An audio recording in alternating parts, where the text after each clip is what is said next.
कहते हैं ना, घर दीवारों से नहीं, उसके अंदर रहने वाले लोगों से बनता है। लेकिन क्या हो जब घर के लोग ऐसे हो? सारा दिन खाती रहती हो, सोती रहती हो, कोई काम नहीं है तुम्हारे पास। ऊपर से बहू के आ जाने के बाद तो तुम और निकम्मी हो गई हो। दिखावे के लिए हाथ में माला पकड़ ली है, बाकी कोई काम नहीं करती। अरे कैसी बात कर रहे हैं? अब तो बहू आ गई है, अब तो मेरी बेइज्जती करना बंद कर दीजिए। जैसे तैसे मेरी तो जिंदगी कट गई गालियां खा खा कर। अरे उस बेचारी को तो छोड़ दीजिए। तभी बेटे के जोर जोर से चिल्लाने की आवाज आती है। कहा था ना तुमसे रिजाइन कर दो, क्यों नहीं किया? और ये पर्स लटका कर कहाँ निकली? चलो कमरे में, काम करो घर का।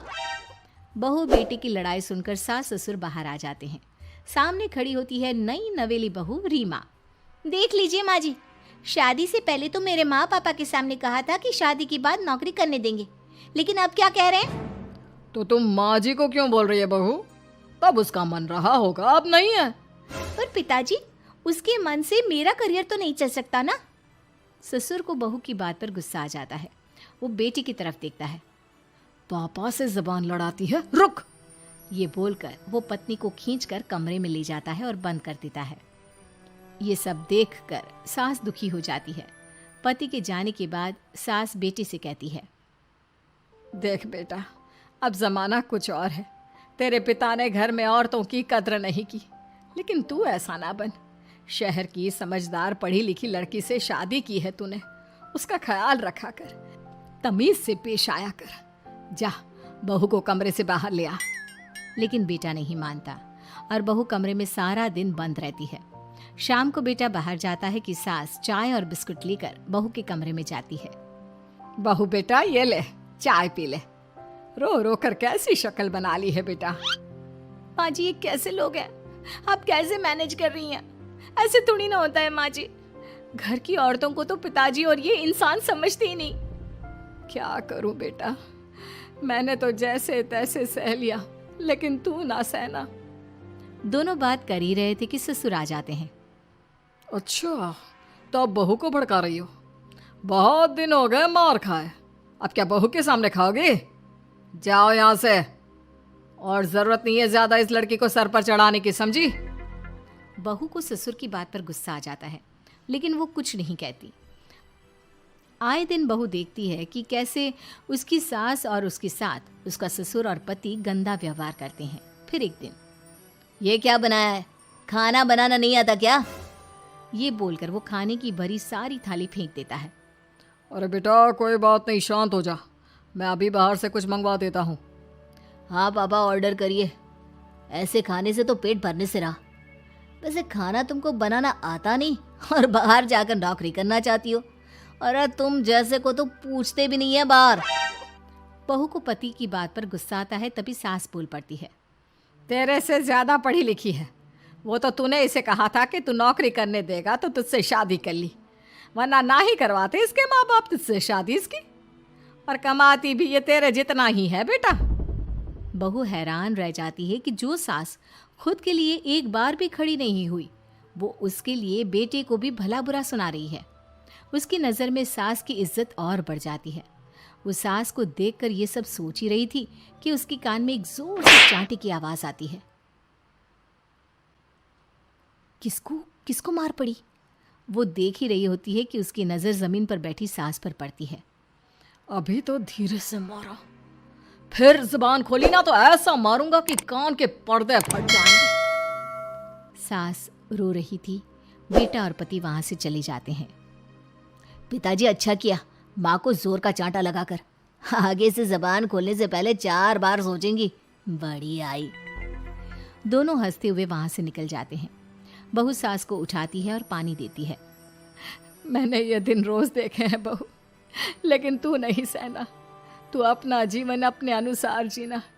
शादी के वक्त मैंने तेरी माँ से बात करने की कोशिश की थी, उन्हें बताया था, लेकिन वो नहीं मानी। बहू सास को पकड़कर रोने लगती है। वो इसलिए नहीं मानी क्योंकि वो मेरी सगी माँ नहीं है। माँ जी, जिस तरह से आप मेरे लिए खड़ी हुई हैं ना, मेरी माँ भी नहीं हुई। बेटा मैं तेरा भला चाहती हूँ, तू नौकरी इस घर में रहकर तो नहीं कर पाएगी। एक काम कर, इस घर से चली जा, पैसे कमा और खुश रह। माँ जी, हो सकता है कल तक मैं आपके इस फैसले को मान जाती, लेकिन आज नहीं। माँ जी, आप यहाँ इस नर्क को झेले और मैं आपको छोड़कर चली जाऊं? नहीं, कभी नहीं। अगले रोज, सुनिए, वो क्या है ना, मुझे कुछ कपड़े और गहनों की ज़रूरत है, तो ज़रा पैसे दीजिए ना। अब आप घर के मर्द हो तो पैसे तो आपसे ही मांगूंगी ना। बुरा तो नहीं लग रहा ना आपको? नहीं नहीं, बुरा क्यों लगेगा, ये लो कार्ड, कर लेना शॉपिंग। अगले रोज, बिजली का बिल आया है 10,000 का, भर दीजिएगा। इतना बिल कैसे आ गया? बेटा वो क्या है ना, सारा दिन बहू घर में रहती है तो कमरे में एसी और टीवी चलता रहता है। अब कम से कम बाहर जाए तो 4 पैसे कमा कर लाए, लेकिन हम लोगों को थोड़ी ना औरत की कमाई खानी है, वो तो मर्द ही करता है ना। पति पर्स देखता है और फिर हाँ माँ, ठीक बोल रही हो, खैर चलता हूँ, ऑफिस का वक्त हो गया है। पति ऑफिस से पिता को फोन करता है। पापा, घर के खर्चे तो बढ़ते ही जा रहे हैं, ऊपर से महंगाई आप देख रहे हैं। मैं सोच रहा हूँ क्यों ना मीना को नौकरी के लिए हाँ कर दूँ, 4 पैसे ही लाएगी ना घर में। वो तो तू ठीक बोल रहा है, लेकिन ये औरत की जात, कल को 4 पैसे कमाने लगे तो यह नहीं कि सर पर चढ़कर नाचे। हाँ पिताजी, बात तो सही है, वो तो आप हैं जो माँ को मुट्ठी में रखा है, वरना मेरी वाली तो। खैर, सोचते इस बारे में। शाम को पूरा परिवार साथ बैठा होता है।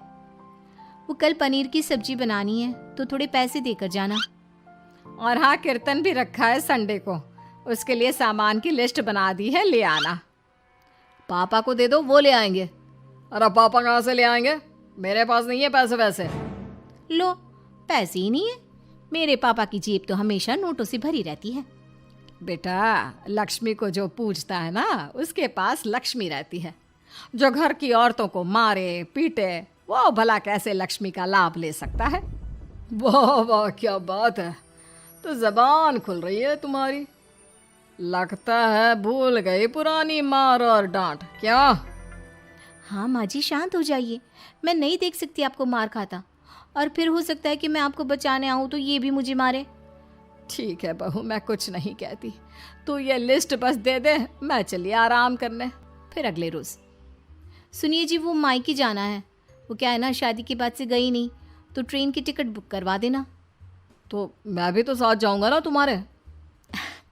तो ठीक है, फिर फ्लाइट की ही टिकट करवा दीजिए।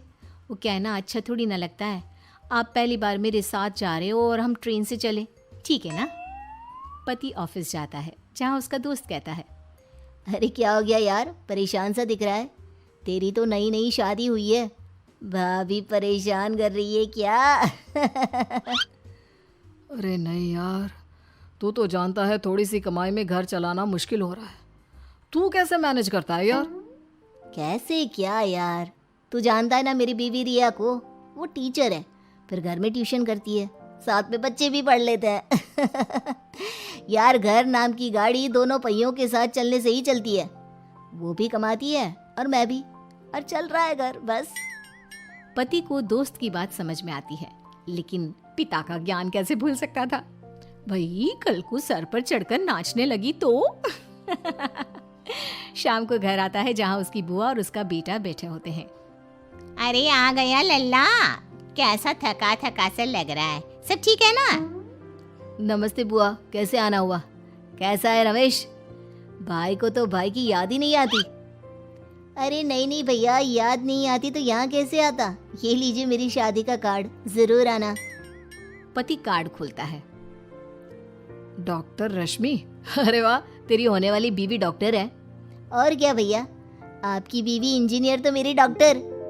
तभी वहाँ सास आ जाती है। अरे जब घर में ही बिठाना है बेचारी को, तो काहे का इंजीनियर है, तो काम वाली ही, घर का काम करती है और आराम। इतनी पढ़ी लिखी लड़की को घर पर क्यों बिठा रखा है? अरे बहू, कहीं झोला चाप डिग्री तो नहीं लेकर आई है? पत्नी की बुराई सुनकर पति को गुस्सा आता है। नहीं बुआ, यूनिवर्सिटी टॉपर है मेरी मीना, और हाँ, बड़ी कंपनी में काम भी करती है। बस शादी के बाद कुछ महीनों की छुट्टी ली थी, अगले हफ्ते से ऑफिस शुरू हो जाएगा। क्यों मीना? तभी ससुर आ जाते हैं। हाँ, लेकिन फिर घर का काम कैसे होगा? और पैसे कमाने लगेगी तो सर पर। पिता की बात पूरी नहीं हुई कि बेटा, सर पर चढ़ने का हक है उसका पापा। पत्नी है वो मेरी, यानी मेरे घर की रानी, और रानियां तो सर का ताज होती है। क्यों मीना? मीना पति की बात सुनकर शर्मा जाती है। वाह बेटा, तू सही समय में समझ गया कि औरतों की इज्जत करने वाले घर में शांति और